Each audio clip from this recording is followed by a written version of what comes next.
বাদাম তো ছিলই ঘরে, কিন্তু বাদাম ভাজার টাইম নেই, সেজন্য প্যাকেটগুলো ছিল আমার কাছে, কালকে স্পেন্সার থেকে কিনেছিলাম, ওইটাই দিয়ে দিয়েছি জাস্ট টেস্ট বাড়ার জন্য, আর কিছু না, তাই না? হয়ে গেল বাদাম দেওয়া। এখন দেব ভুজিয়া, আলু ভুজিয়া। এইটা দিলে তারপরে চাটনির টেস্টটা একটু ডিফারেন্ট হয়, তাই না? এটা সঠিক।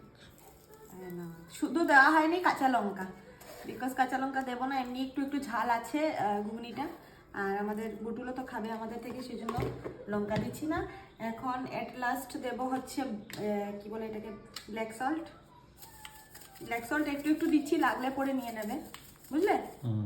আর দিচ্ছি এদিকে ব্ল্যাক পেপার। হ্যাঁ, এই জন্য আর কাঁচা লঙ্কা দিইনি, কারণ ব্ল্যাক পেপারটা দেবো বলে। ব্ল্যাক পেপারে একটু একটু ঝাল হয়, খুব বেশি হয় না, জাস্ট ফ্লেভারটা ভালো আসে, তাই না? বলো। সঠিক। তারপরে